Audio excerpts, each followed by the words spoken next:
Welcome to Utah Stories. So, we've been covering the film industry here in Utah off and on, and one of the biggest stories we covered last fall was the completion of the series Horizon. And if you know anything about it, it's in theaters. Kevin Costner wrote, starred, directed in it. Is that right? Yeah, Yeah, it certainly did. big deal. And he put a big chunk of his own cash in it too. So he's a man of his word. Yeah, pretty awesome. So with us on the show today is Colin Cunningham.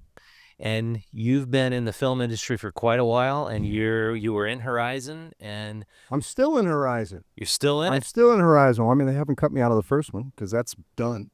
The second one is finished, and look, that's been one of the blessings of being here in Utah. You know, it's a smaller part, but I'm overjoyed by having it, and it's one hell of a cast. I mean, just to even be in that company is man, you pinch yourself every day when you're out there. It's a mind-blowing experience because, I mean, number one, we were out. I shot the majority of my stuff out there in Moab, and I mean, you'd look to your left and it's like these staggering vistas, and then you'd turn around and it's this staggering production with cranes. But there's a danger in that. There is, because when you experience something like that, you get a taste of something like that, man, it's really hard to go back to Target and put that name tag on.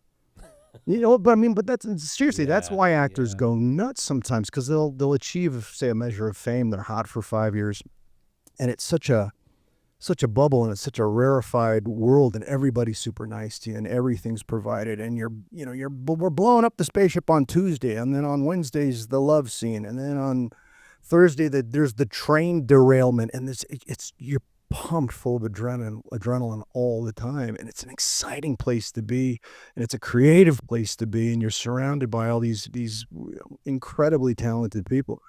Not that you're not going to find that at Home Depot, but it's a little harder to go back to checking groceries or something. I've been so lucky.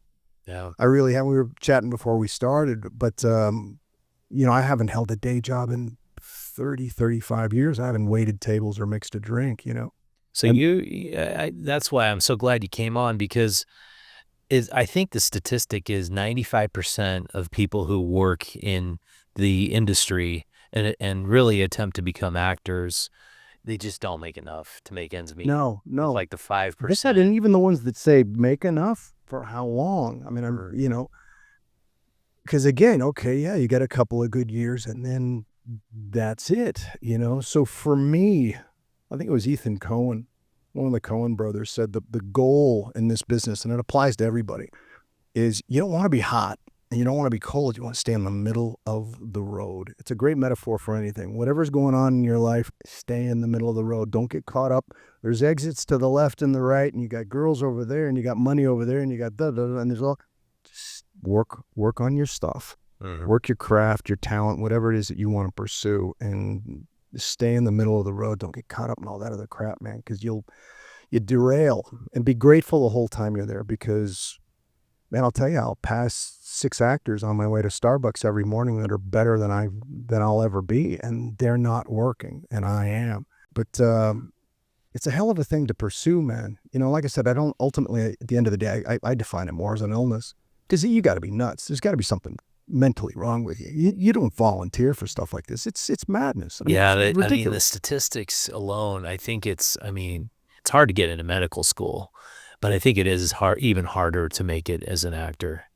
I think that. Well, and also, look, if that's when you say the word "make it," I'm not sure what that means anymore. Make it, that is like a trite, not a great term, because, like you said, if you can stay in the middle and you can kind of develop who you are and what you are fit for in the industry, that seems like the path. Yeah, but my handicap is the fact that I never look the same. I have no brand. Instead, I've got I don't know what it is in particular that I've got. I'm a bit of luck, but Evan sees something in you. So tell the story. Thank God. Well, here's the story. Look, let me kind of go back a little bit. So I was in New York. And this is one of the reasons why I'm here. I'm not here to plug anything. And, I've got this coming up. I've got that. I've got a new book. No, there's none of that stuff. I was in New York, where every actor thinks that they need to be. I grew up in Hollywood, where every actor thinks that they need to be. And when the lockdowns came, and I could see the cloud coming, New York was already showing signs of disrepair. But then when all that hit, I said I gotta get the hell out of here. So I'd always had I grew up in California, but my family kind of ended up, migrating east to Utah. So and it was like and so St. George, and it was always a great place to visit. But after all the lockdowns and all that kind of stuff, I'll go out to St. George and really stay there for a while and get to know it. And I went out and saw some community theater, and I was blown away. I mean, like legitimately blown away. Not because, wow, this is great for community theater. It was, this is great. What I just saw was better than half the crap I saw on Broadway. No And kidding. like it really did. It blew me away. So it was part ignorance. I had no idea. Why is the level so high? Why are these actors so good? It's so pro? And the reason was that, unbeknownst to me, but of course, being in New York and Los Angeles, I knew nothing about Utah. I knew nothing about the church. I knew nothing about any of that kind of stuff. I just figured Utah was Mormons, hay bales, and F-150s, right?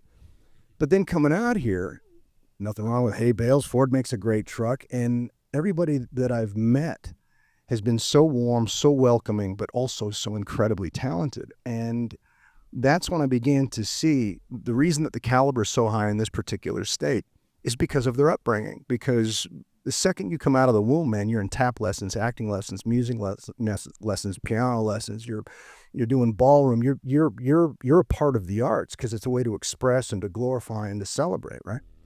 And I was like, holy smokes, man. So that blew me away. Anyway, so I'm in St. George, and then I start seeing these shows. And again, what attracted me to Were they the Shakespeare Festival? What? They were just community theater. Wow. It was like Joseph and the Amazing Technicolor Dreamcoat, or Annie, or whatever the heck they were doing, Secret Garden, whatever. I'm just like, what?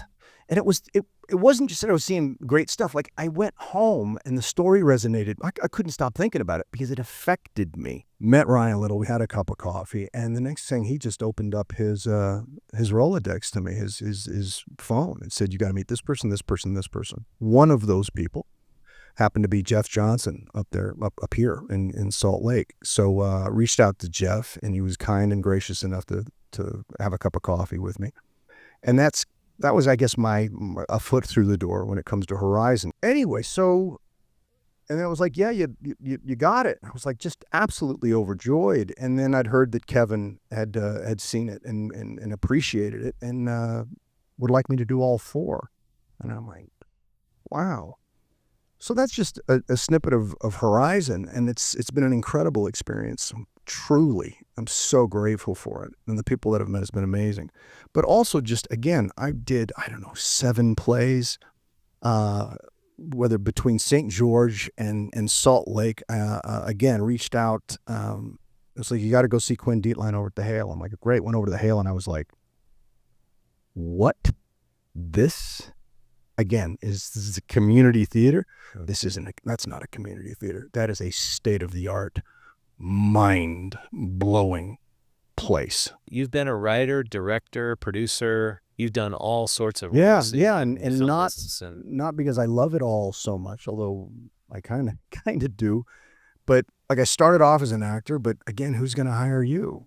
Right? Sure. Oh, Rich, you're an actor. Oh, great. But you're going to either spend the rest of your life tugging on somebody's pant leg and waiting for the phone to ring, or you reach into your back pocket, you pull the phone out, and you shoot this weekend. You don't go to film festivals. You don't sit in on panels. You don't ask questions. Take the phone out of your damn pocket, go get iMovie, and shoot. Anything else is a waste of your time. You want to learn how to make movies? Make them.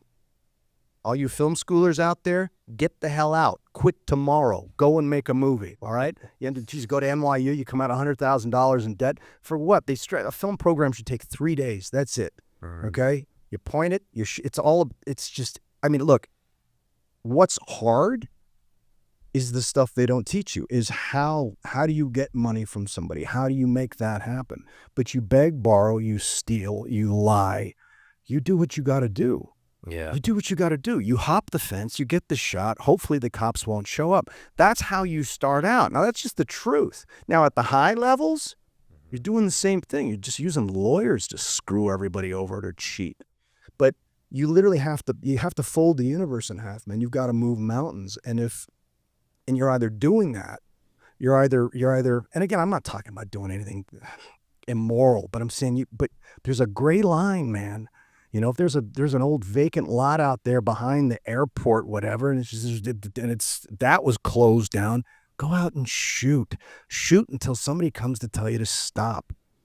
You have to do what you have to do. That's great advice. You have to. Otherwise, you're going to spend the rest of your life asking somebody else for permission to do what you were put on the planet for. And it's just, don't do it. Yeah, I got out of film school and I did a degree customization between communication and film. And I was asking people, please take my article, publish it, just give me any amount of money for it, please. And then I'm like, why don't I just start something up myself? And nobody else was doing that, and nobody had to give me permission, and nobody had to say, okay, I guess we'll let you do that. I think it was Woody Allen said, like 99% of success is just showing up. Yeah, I love that line. You gotta show up. Yeah. I've seen so many, look, even on Horizon, he's bumped. So he's bumped background actors. He's given crew, like, not background parts, like parts, because they look great.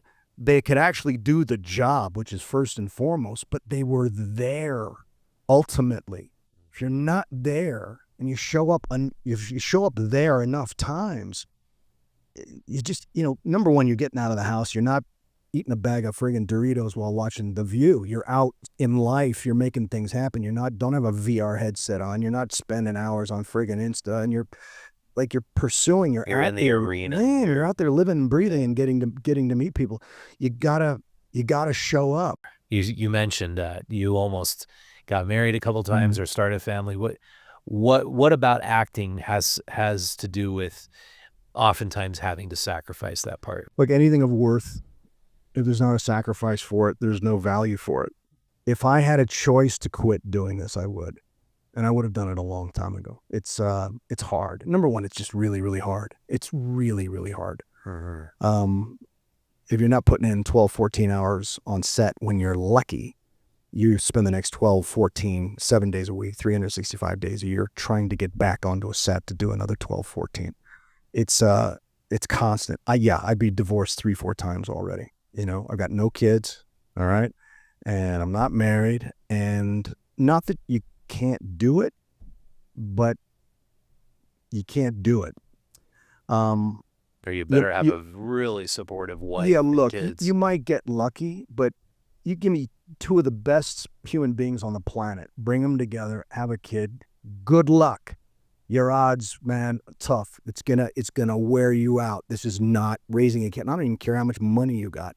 That's no easy trick. It's hard to do. If you're already pursuing, I already have a mistress. So which is my work, which is being on set. I get married. You're putting in all these hours. Everything's devoted to that. But to bring it home, I lived an incredible life. I've worked with some unbelievable people, and I love what I do.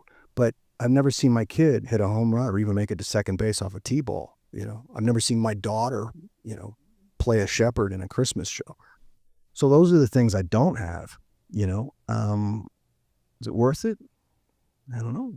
There's a cost. Everything comes at a cost. Mm-hmm. Sure, I can fly to Patagonia tomorrow for a sandwich, but I'll be doing it alone. Yeah. I can go and check out the Northern Lights. I can be on a plane within an hour, but it'll be a photo I'll be uploading to Instagram for a bunch of people that I've never met before to say, hey, wow, that looks awesome. It's a way. It's the road. Well, it's cool, man. It's cool what you've done. Life should be an adventure.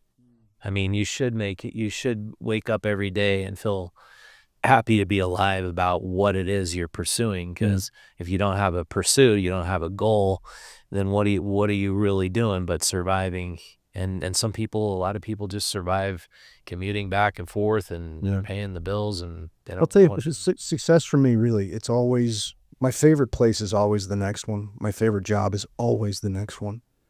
Even if I was, dripping in money, and I had a big house up on the hill, what am I going to do? Sit in it? Yeah. You know, watch Tucker Carlson. I mean, what do you watch TV? What are you gonna do? The video? No, it take me about a week before I start to go nuts. I'm thinking, okay, what's next? What's next? I could build the house, but then after you build that one, what's the next one we're gonna build? You gotta build something. Yeah. You gotta create something. You know, it's the call to Abraham, man. Get out of the house. Well, it's cool. The real element, the real heart of Hollywood is decentralizing, and it seems to be moving here to Utah. So, Well, it's great. Look, congrats. the productions are coming here, which is great. But I just wanted to say, for anybody, I want to say thank you, Utah, and I mean it. Like I really, really mean it. My life has been fulfilled tenfold since I left the other places, and they were great places too. New York's a fantastic place, right? It really is. But I didn't expect what I've been granted here, and I'm just so grateful for it. I'm grateful for Kevin. I'm grateful for Jeff Johnson. I'm grateful the guys over, and the gals over at Angel Studios. Um, it's great to be a part of it and to have been welcomed into it. So if I was a young actor in Utah or anywhere for that matter, thinking you need to go to LA or you need to go to New York, you don't. In fact, not only, I'll say the word again, don't. There are other places, and Utah, I think, is one of them. In terms of, say, the working man actor, I mean, you've got Canada, you got Vancouver, you got Toronto, of course, you have Atlanta, New Mexico, still got some good stuff going on. But again, if you're looking to be famous, I don't know, get into another line of work. You know, get out of a taxi cab with no clothes on, and you'll be famous. But if you want to work as an actor, number one, create it on your own. You should never stop working. You're either doing it or you're not. All right, it's the old joke. You know, if you put hay in the barn, you get mice. You take the hay out of the barn, you get actors. It's in you, man. You're either doing it or you're busting to do more of it. And I'm going to continue to work here. You know, so it's been an amazing thing. It really, really is. So I've just been quite blessed. And with that, thank you so much for watching. We'll see you next time.